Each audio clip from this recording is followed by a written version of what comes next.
Chair of the European Family Justice Centre Alliance Foundation, Bert Groen, has been responsible for the coordinating of essential support structures and facilities for victims of domestic violence across 5 countries, creating the blueprint for family justice centres in Ireland and Europe.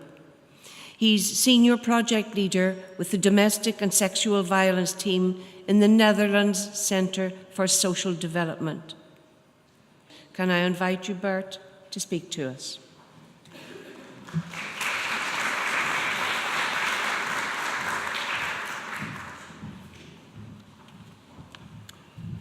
So, hello to you all. Now, before I start, I want to first congratulate Mary and her team for Foyle Women's Aid with the anniversary, also on behalf of our European Family Justice Centers. They all want to be here, but that was not possible. I'm here together with Pascal Frank from Belgium. She's the director of the Family Justice Center in Antwerp. And I'm very honored to be here to talk and to tell you something about the Family Justice Center initiative and the Family Justice Center Alliance in Europe. When Mary asked me a while ago if I was willing to do a presentation here in Derry about the Family Justice Center in Europe and the Family Justice Center Alliance, I of course said yes. So together with Pascal, we presented a huge presentation, a PowerPoint presentation. But when I got back to Mary, she said, well, that is not the issue. We have to do it in 10, 15 minutes. So now I prepared a small, brief presentation about the Family Justice Centers. We can talk hours about it, because I think it's a very strong model, and the people working with it, they believe in it. But I will tell you something about the initiative, the history, and something about the work that we are doing, and more important, that we are going to do. We started in 2013, 2014 with the project, and it was under the supervision of my organization, Movies in the Netherlands, and it was largely financed by the European Union, by the Daphne project. And together with, we created a consortium of European partners, and we introduced the Family Justice Center project, European Family Justice Center project, in 5 countries, as already mentioned, and 6 municipalities. And the municipalities were Warsaw, Berlin, Milan, Antwerp, and 2 in the Netherlands called Venlo and Tilburg. And the basics of the Family Justice Center project was the Family Justice Center model in the United States. And I'm not aware if you're all aware of the Family Justice Center concept, but they are the founders of the Family Justice Center model. In 2002, Casey Gwynn and Gil Streck, the 2 founders, they founded the Family Justice Centers, in the first one in San Diego. And I remember that in 2005-06, I met Casey and Gil, and I was struck by their enthusiasm about the fact that the Family Justice Centers, they made a difference in the lives of victims. The one example was in San Diego, the homicides numbers were reduced by 90% and almost went down to 0. And I think that was a huge thing to know. So in that time I thought, well, it should be great if we can bring the Family Justice Center model into Europe. In Europe we were busy with all kinds of initiatives, but none of them was related to the Family Justice Center model. They're simply one-stop shop model where victims are important, where victims are entering the building and they can find everything they need. The services that they need are there, located in one building. And during the project, we started, and we were quite ambitious. We thought that in Europe, within a couple of months, we would have 5 or 6 Family Justice Centers. Well, that turned out to be a little bit too optimistic, because it takes a lot of time to develop a Family Justice Center, to convince all kinds of stakeholders, people, governments, politicians, about the model and about the good practice about it. And also during the project time, I met Mary in San Diego. That was a meeting on the office of the American Family Justice Center Alliance. And there, together with Gil Streck, we met each other. And Mary told her about her initiative in Derry, the Family Justice Center in Derry. And we were not aware of the fact that in Derry there was also a Family Justice Center initiative. We were already a year on our way, and Mary was not aware of the fact that we had a European initiative. So we were brought together. And from that time, Mary joined us and became a partner in the initiative. And later on, at the end of the project, the Family Justice Center model in Malmö, it's called the Karen project, also joined us. So now, if you look back, we have about 10 centers. Croydon in England in London is also a family justice center. It claimed to be the first family justice center in Europe, but unfortunately, due to very bad management, it collapsed, and now it's struggling back into the real work again. So that nowadays we have 10 family justice centers in Europe. When the project ended in January 2015, and for further development and the spread of the successful concept, all the participants joined, and there's the word again, in a partnership. And the partnership was called European Family Justice Center Alliance. And the main focus of that partnership is to guarantee a sustainable future for the Family Justice Center model and the existing family justice centers in Europe. Because we believe that we can be strong if we are united and we stay together. And the vision of the Family Justice Center Alliance, the European Alliance, is a future where all professionals work together to ensure safety and a better life for survivors of domestic violence and their families. And also, and I think that's also important, where perpetrators are held accountable. And we believe that we have to work with perpetrators because they are in the system, but they always should be accountable for their actions. And that's some discussions we had also in my country, in the Netherlands, with the female organizations, with the shelter organizations. When you're talking about perpetrators, there was an attitude of the only place where they should go is the prison and nothing else. And I partly agree, because they have to be punished, they have to be held accountable, but you also have to work with them. And I think that's also one of the visions, that we have not only an approach that's on the victim or the survivor, but on the whole family, the whole system. The main objectives of the Family Justice Center Alliance are to support the existing family justice centers in Europe, explore the possibilities and opportunities of new family justice center initiatives. Already we are contacted by other countries, and in a couple of months I'm going to Latvia, to Riga, to give a presentation about the family justice centers, because they are interested. In France they are interested, and more countries are interested in this model, because the news is spreading, and I think that's very good. So what we as Alliance also do is to support new initiatives. We have the experience how to build up a center.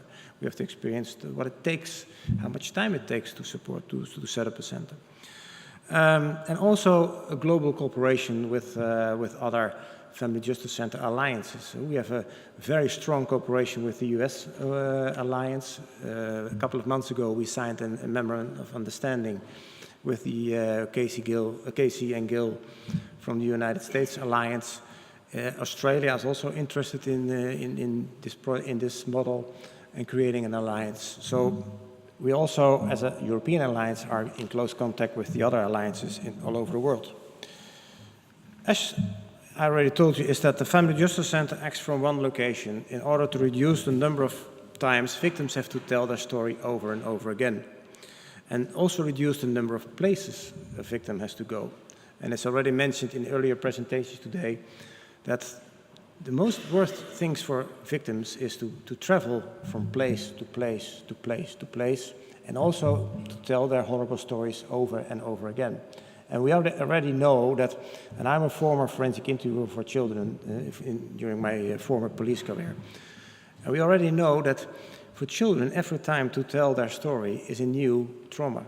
And what we already know from medical evidence is that the brain development from children who are in traumatic experiences and growing up in bad environments, their development is smaller than the brain development of a normal child growing up in a normal environment. So from children we know that telling over the story again is bad. But for adult victims, we we don't think about that. And now I think that with the Family Justice Center model, the one safe place, you can reduce it. You can reduce the times they tell their story and over again. And also foster collaboration and common approach on the different agencies and increase the services for support. What I know from my police time is that working together sounds easy, but it isn't easy. And I think it's mentioned several times also today that working together is so important.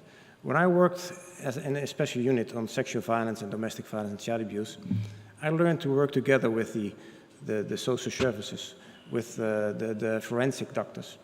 And each one of us, with their own expertise, could create a good offer of help for the child, for the person who needed it. And I think that's a very strong element in the Family Justice Center. And the European Family Justice Centers, and the Family Justice Alliance, they are built on guiding principles. And I won't mention them all, and they are not on this. We prepared some slides, but they are not there.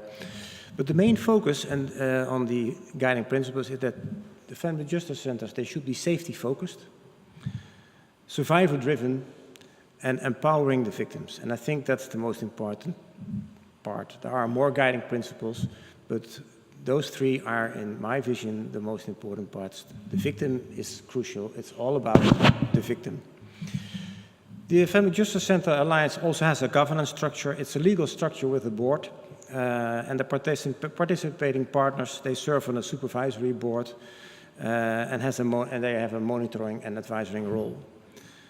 What kind of activities is the Family Justice Center doing? The general activities of the Family Justice Center Alliance are developing and maintaining the website. We are still working on our new website. The website that we still have is the project website from the European Daphne project.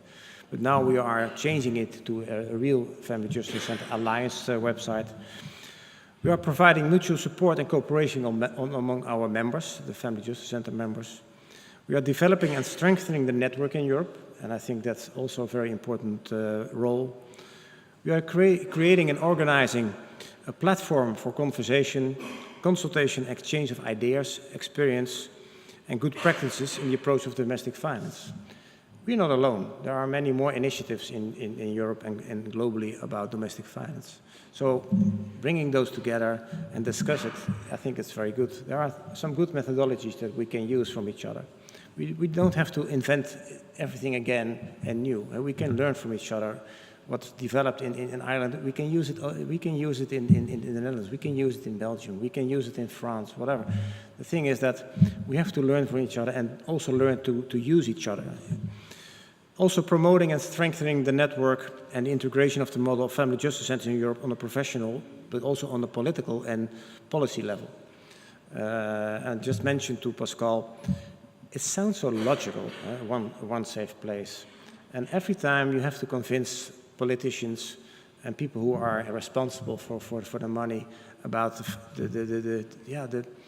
fact that there are some good models. And the thing is that what I think that as professionals, what we have to learn is to listen to the victims. Because if you ask a victim what she wants or what he wants, also male victims, is that they don't want to travel and they want as much as possible in one place. So it's not so difficult, but we have to convince every time people again and again.